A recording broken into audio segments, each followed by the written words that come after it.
الحمد لله ثم الحمد لله الحمد لله الذي هدانا لهذا وما كنا لنهتدي لولا أن هدانا الله ونصلي ونسلم على أشرف خلق الله محمد ابن عبد الله المبعوث رحمة للعالمين ومن تبعهم بإحسان إلى يوم الدين. يقول الله تبارك وتعالى: يا أيها الذين آمنوا اتقوا الله حق تقاته ولا تموتن إلا وأنتم مسلمون. ويقول الله عز وجل: ما أصاب من مصيبة إلا بإذن الله. وبعد، الله نماذ فالندروين أتا أماذروين edhe vetëm prej Tij rahmet dhe falje kërkojmë. Allahun e falendrojmë që na dha zemër dhe të besojmë me zemër Allahun. Allahun e falendrojmë që na dha gjuhë të përmendim ata që meriton të përmendet Allahun. Allahun e falendrojmë që na dha shëndet sot në këtë ditë gjumaje të vim dhe të madhrojmë Allahun dhe të kërkojmë falje. Allahun na fal, ja Rabbel Alamin. Allahu xhennetin nasip na baf gjithëve neve, familjarëve tonë dhe gjithë muslimanëve kudo që të jenë. Prej Allahut kërkojmë në këtë ditë veçantë, Allahut na ruaj nga zjarmi i xhehenemit. Allahu i pastroft zemrat e muslimanëve, ja Rabbel Alamin. Salat dhe selamet ja dedikojnë Muhamedit sallallahu alaihi wasallam, krijesës më dashur të Allahut Muhamedit alaihi salam, familjes tij, shokëve dhe gjithë atyre që ndjekin rrugën e Islamit deri në ditën e Kiametit. Xhamati pranishëm, Allahu na ka dhënë zemër, dhe këtë zemër duhet me mush me iman dhe me mendim të mirë për Zotin. Allahu në ditën e Kiametit, punën e parë që e shef të njeriu, e shef zemrën e tij. E pastaj pe asaj centralës së zemrës i shef dhe veprat e tij.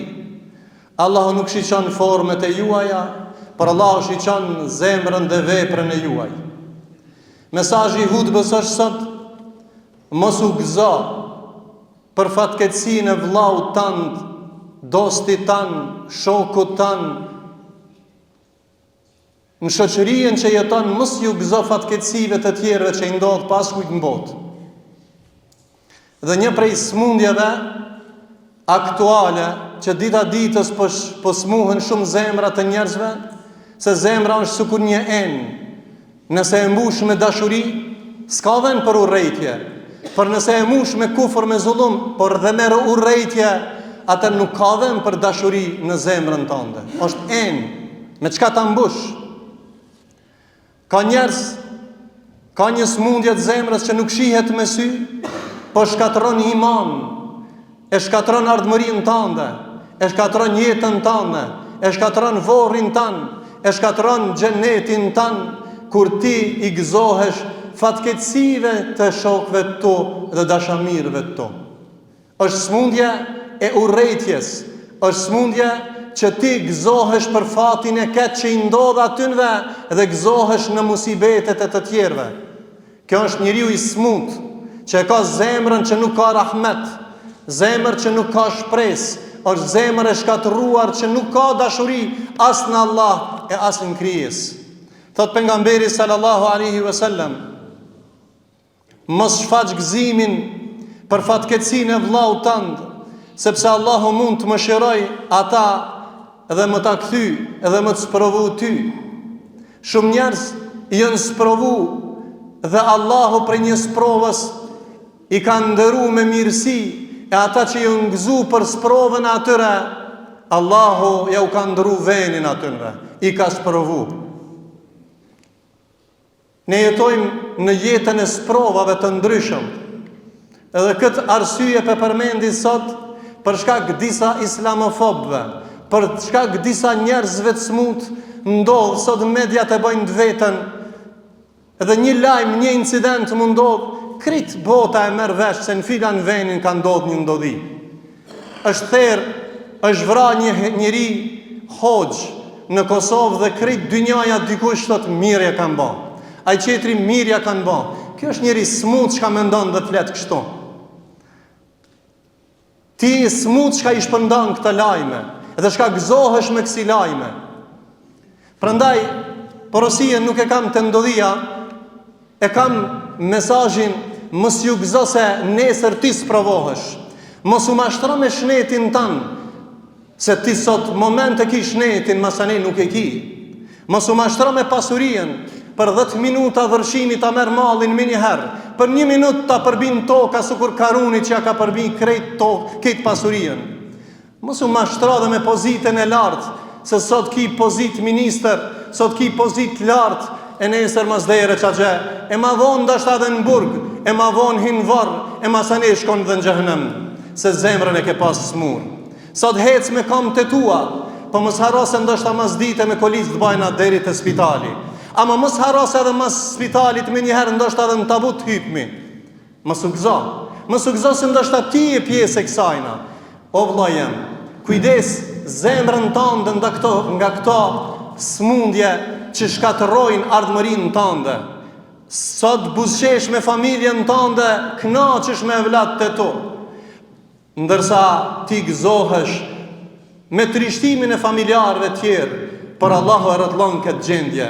Sot ka shumë punë hoxh, nesër nuk ki hiç. Sot ki shumë bereqet, nesër nuk ki hiç. O vëlla, ne jetojmë kader të Zotit. Kur të vinë të mirat, falendrojmë Allahun. Kur të vinë sprovat, bëjmë sabër. Amo asnjëherë nuk i gëzohemi sprovave të vëllezërve tanë. Prandaj mos e përqesh atë që Allahu e ka sprovuar, por në vend të talljes, në vend që ty të kënaqet zemra për të keqen që i ka ndodhur, thuaj o Allah, largoja fukarallokin. O Allah, largoja smundjen. O Allah, ti që e shef ti. O Allah, një njeri të smut të dera, ja shef lot të syve të nanës, e ka shti fëmijën në operacion, baba me lot në sy, ndoshta Allah të sprovon ty, thuaj o Allah, e pi shërim këti, o Allah, jepi shëndet ati, o Allah, jepi pasuri ati, u të zoj rinin tonë. Thotë Allah në Kur'an, ma esabe min musibetin illa bi idhnillah. Nuk ka mundësi me ndodhë diçka posë se me urdhin e Allahut. Asë një fatketësi, thotë Allah në Kur'an, nuk ndodhë vetë se me lejen e Zotit. Dhe kjo është temë në veti. Ajo është ose ngritje, ose pastrimi gjunaheve për besimtarët. Ose thotë Allah në Kur'an në ajetin tjetër, wa tilkel ejamë nudawiluha bejnën nas. Këto janë ditë humbje dhe fitore, begatije sprova, e ne i ndrojmë mes njerëzve. Dhe e thamë, unë e njofën që këtë lagje, para 30 vjetëve njeriu më i varfër ka qenë. Sot është ndoshta njeriu prej njerëzve më të pasur. Allahu ndronë, deri dje muskujt dhe fuqin dhe shëndetin full. Sot është në operacion. Kemi njeri që me diagnoz kancer në fazën e fundit metastazës. Allah ja ka dhënë shëndetin dhe u ka kthy. Siç kemi raste edhe në historinë islame, në kohën e sahabëve, në kohën e pejgamberit sallallahu alaihi wasallam. Prandaj, sa njerëz kanë ra me shëndet, njëri shnosh, në stërvitje, ama në mëngjes e kanë qenë në spital. Hala ma i keqja. So njëri ka ra në shtrat, o vëlla. Shtrat i but, me klin, i hangt, i pim, në shtrat, në drek, thire zoni, u shtrin shtratin e tabutit edhe shtrin shtratin e vorrit.